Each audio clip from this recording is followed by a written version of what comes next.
Hey, welcome to Yoga Mouse Studio Homeschool. I want to talk about bridge pose today, and we're going to add some hip stretching at the end. This is going to be modifiable for any body type.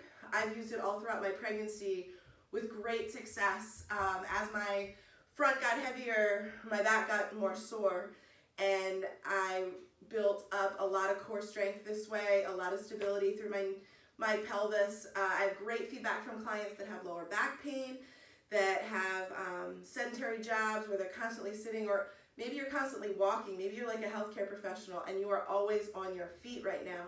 So this can ease a lot of what ails you. I am not a doctor and I can't give you any medical advice. That's my full disclaimer, but I can just repeat what I've heard, what I've seen, what I've experienced, and I have a lot of faith in this practice.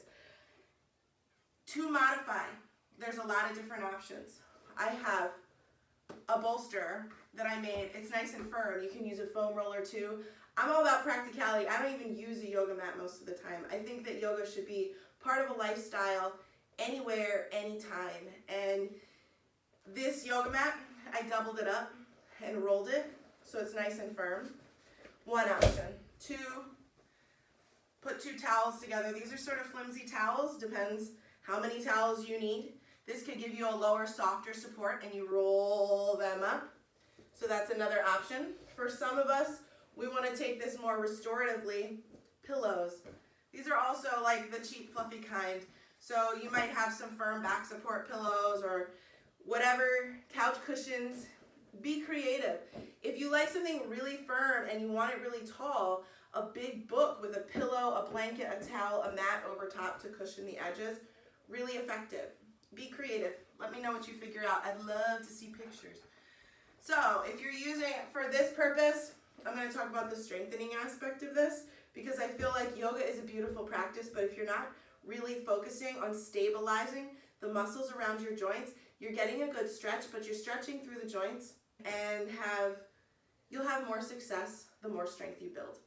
That is something I almost feel like is a Yoga Mouth money back guarantee. I'm going to use this heavier bolster. Could be a foam roller, could be some multiple mats, it could be a book with some pillows over top. So you have something because you're going to press your lower back into it. So this is the first modification.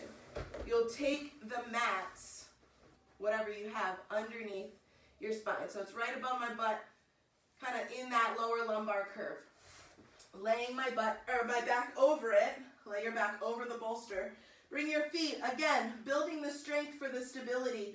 You need to bring the feet hips width apart. You're looking to find a place where the ankles, knees, and hips feel comfortable. Your kneecaps feel aligned, your hips feel nice, and when you're laying over this mat, you might just feel a really nice stretch. You can stay here at the end of a long day, or even to start your morning. But what we're gonna do is add the work. So, if you're building core strength and you really don't have much of anything to work with right now to independently lift off the bolster, instead of that, you're going to press your belly button towards your spine. Press your back into this bolster. Scoop your hips up. You see how my hips angle slightly toward the sky. So all of a sudden, it feels like a little bit of a crunch. There's a lot of work here. My hands are going to press down into the ground, and you can just build this press and attempt to lift even just an inch, and then with the hips scooped up, lower back down. And then you can scoop them back up, press the belly button towards the spine, really feel the rib cage pull in and hold. You can continue this. You can pulse, you can lift, pulse 10, 9, 8, 7, 6, 5, 4, 3, 2, 1. Lower back down. What you will also notice, you may have your knees fall out as a way to compensate to get up. What you're looking for, if that big, deep V happens, you want to keep the knees together. That's a place where you could also take another prop. I have this handy, so I'm just going to take my towels, put them between my knees, as a reminder that I don't want my knees to open. If my knees open, that towel drops, and I've lost some of this strength and stability.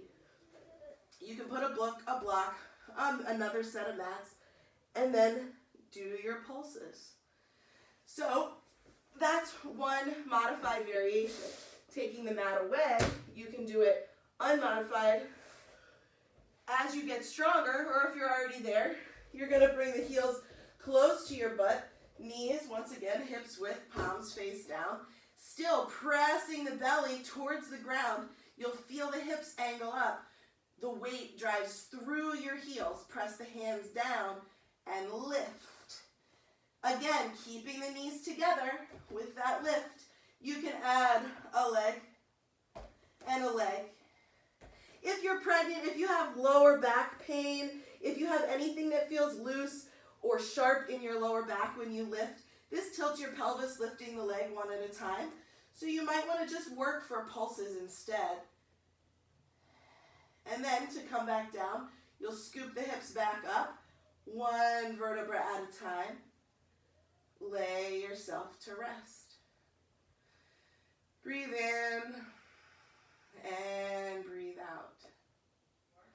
Arms at your sides, palms. Rotate the palms up to the sky. So it's more than just a palm flip. Your elbow creases and your armpits are also rotating toward the sky, where you notice the shoulder blades tuck behind your back.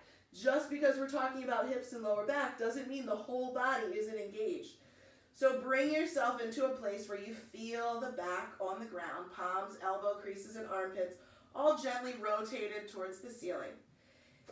And then, first step, your feet are flat on the ground, and you can walk the feet wider than the hips. Notice already just how this feels. Notice if there's any discomfort in the hips, knees, or ankles. Paying attention to the kneecaps, the ankles, the hip creases, how they feel aligned.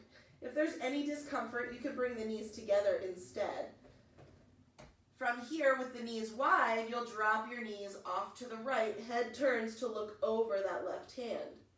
This is a beautiful variation. You can stay here as long as you'd like. The other option, if your knees are together, this changes the sensation through your whole body as well. It also could help if you do feel any sort of pulling or sharp pain in the lower back or discomfort in the knees and ankles with wide legs. With the knees together, you could take the right hand to that left leg and add more of a side stretch. If the knees are still wide apart, you can get that side stretch by taking the top left leg, cross it over the right like you're sitting in a chair. Either variation, the left arm can lift up and overhead. And of course, yoga is nothing but a workout unless you add the breath.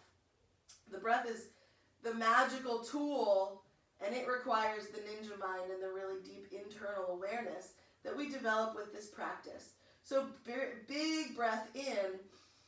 As you breathe in, you're thinking about directing that breath into the lower back, into those lower ribs.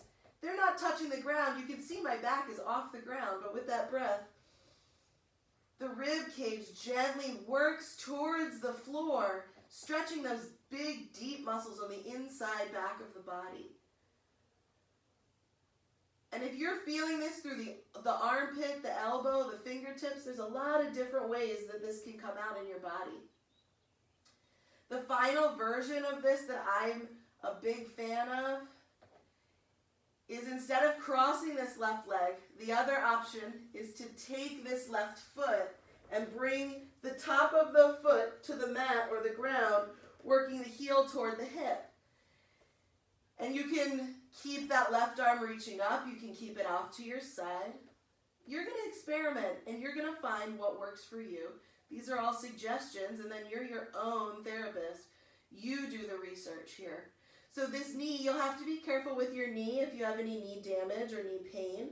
Watch the knee and ankle. But what I like to do is gently press and rotate my hip just a little bit to feel a stretch through that left inner thigh and groin. It's also a quad stretch for me. So see where you can feel that. And again, we have to go back to the breath. Always essential. Big inhale. Feel those bottom left ribs gently working towards the ground. Bonus, as you're focusing on this breath, the science behind it brings you stress relief, automatically sending signals to your brain.